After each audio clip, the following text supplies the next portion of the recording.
Kristen of Case Likes Designs. Welcome back to my channel.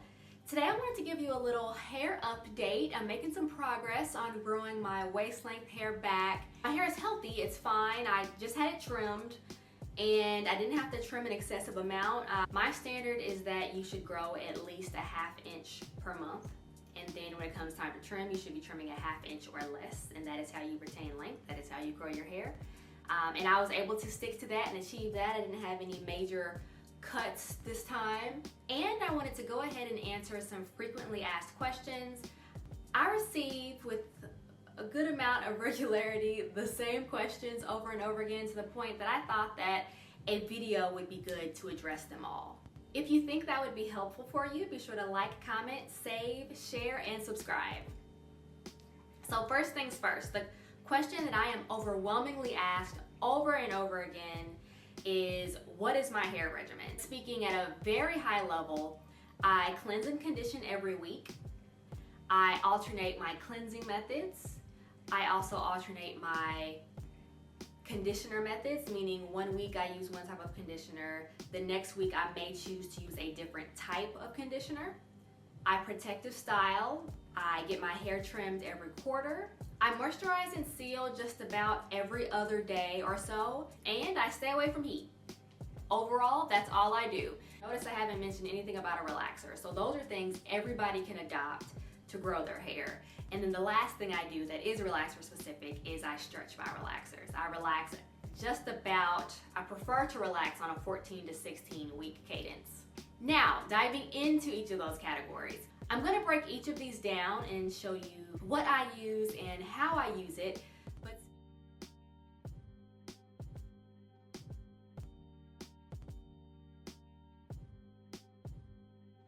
I very rarely apply shampoo to my hair without applying a pre-poo first. So I always pre-poo and then apply a shampoo, or I'll decide to co-wash.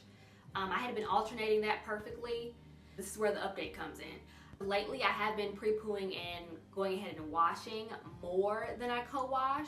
For my pre-poo options, I like Olaplex 0 and 3, in addition to aloe vera in oil or a cheapy conditioner in oil. All of those are great options for a pre-poo. For my shampoo, I like Cara's Hydrating Detangling Shampoo. For a co-wash, I'm trying to stop saying this, but I typically discourage people from actually buying a co-wash. You don't need to buy a co-wash, just buy a cheap conditioner. So I use Aussie Miracle Moist. In the past, I've used Herbal Essences Hello Hydration. There are a couple co-washes I've been eyeing, so if I end up using them, I'll let you know. But price-wise, to me, it just doesn't make sense to purchase them when I use Aussie Miracle Moist, which is, huge for, let's say, $6. I perform a clarifying wash about once a month, so that could be a swing. It could be around 5 weeks, could be around 6 weeks, just whatever works well for you. Whenever you think you're starting to experience some buildup, that's when you need to clarify. So I just feel like my hair needs a little more moisture, and I think that I need to start incorporating using a moisturizing conditioner more weeks in a row. I've definitely mentioned that I had low porosity hair, meaning I need moisture more often than not. My new cadence will be making sure that I apply a moisturizing conditioner 2 or 3 weeks in a row before flipping to any type of protein. I think I've been perfectly alternating a little too often. So here's the two different scenarios. I'll be using 3 weeks of moisture, and then I'll flip to applying a heavy protein. Or I was thinking I could do 2 weeks of moisture, a light protein, 2 weeks of moisture, and a heavy protein. So for conditioners, I'll break these down into 3 categories and tell you what I use.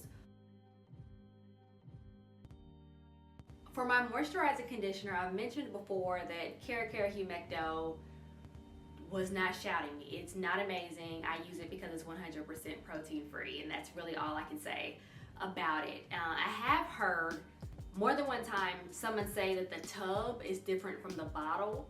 I can only find the bottle at Sally Beauty or even Cara's site directly. They only have bottles. So I asked Instagram what they thought about 3 different conditioners, Mazani Hydrofuse or Moisture Fuse. It's a new conditioner they just dropped that's protein free. Silicone Mix, Bamboo, and TGIN. The overwhelming majority of people said that they used TGIN, and some are relaxed, some were natural. Everybody said they used it. So I've now used it and I enjoy it. So I think that will be one of my main regimen changes. So in addition to using a moisturizing conditioner more often, I am going to drop Care and pick up TGIN. Excited about that. So what is misleading is there are quite a few moisturizing products that I actually enjoy that say they're moisturizing, but they have a little protein in them. Doesn't make them a bad product, you just have to be aware of that and use it accordingly. My current stylist suggested Silicone Mix. It is very moisturizing, yet has keratin in it. We tried ORS Moisture Max together. I'll place the link to that video below as well. I cannot say enough positive things about ORS Moisture Max. I love, love, love it, but it does have maybe 3 or 4 proteins in the ingredient list. It's got hydrolyzed silk, hydrolyzed collagen. There's a mention of rice water right there on the label. All of those are proteins, but at the same time, it's just this big oxymoron because this is going to moisturize your hair like something you have never seen before. I highly suggest this product. Due to the dual nature of these being both moisture and protein based, it can be a little difficult to figure out where to place them in your regimen. Just know that I always use a moisturizing conditioner the week before and after using one of these. And because those are such light protein conditioners, personally, I'm comfortable with using those and not following them up with a moisturizing conditioner. I don't think the protein is like that serious.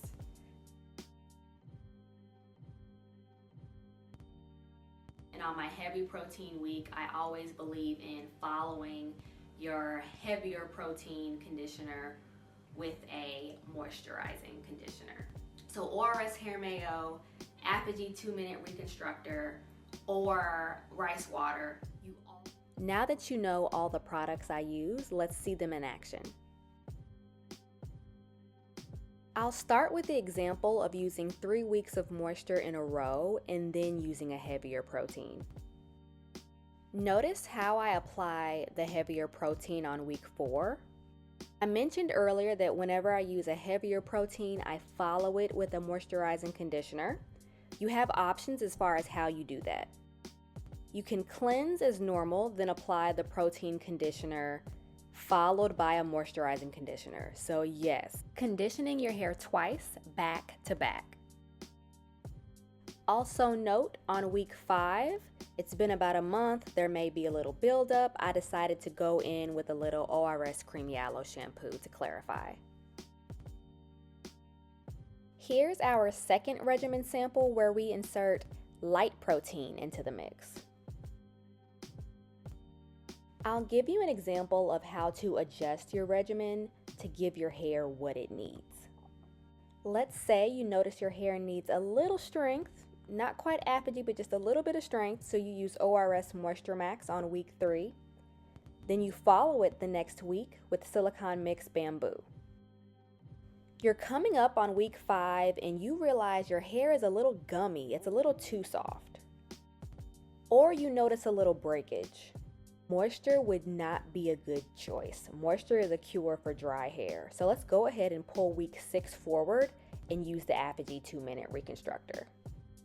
Just a general rule of thumb, if your hair is dry, tangling really easy, difficult to manage, kind of dull, you're seeing split ends, you most likely need moisture. If your hair is soft, mushy, limp, not holding a curl, you most likely need protein. I'm telling you, this hair thing is a journey. Have fun, make it your own. This is your regimen. Tailor it to what you need.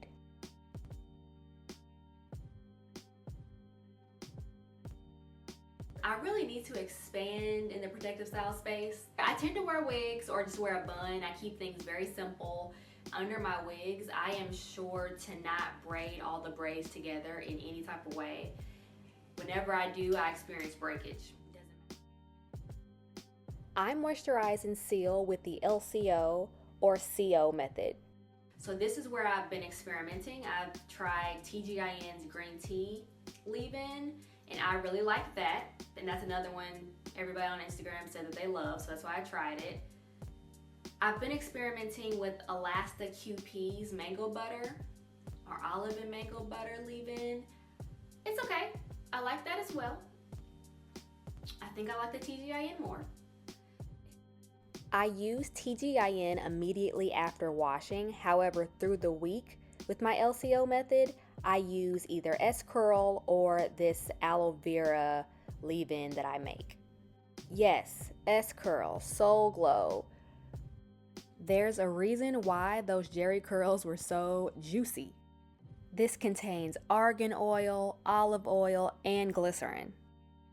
We know humectants work to keep moisture in your hair. I only spray enough to deposit a little moisture. I'm not going to drench myself like Granny and them used to.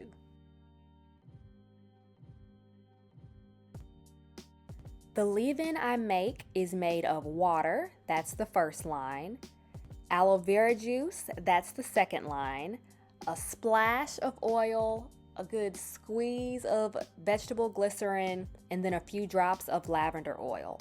The lavender oil really gives it this spa-like experience. For the C in the LCO method, the creams I use are carrot oil cream and the olive oil moisturizing hair lotion. Oils, I'll say for oils, I have probably more of a swing than I should. I mentioned I have low porosity hair. We did a porosity test one day, and I'll put the link to that video below. With this whole hair care thing, you have to mix science with intuition. I tend to pour a little grapeseed oil in some olive oil or avocado oil.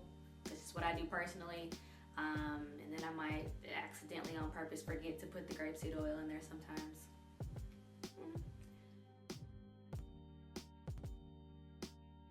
If I do apply heat, it would be via a hooded dryer.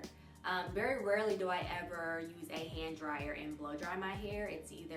I'm either using a blow dryer on cool or I air dry on weekly washes.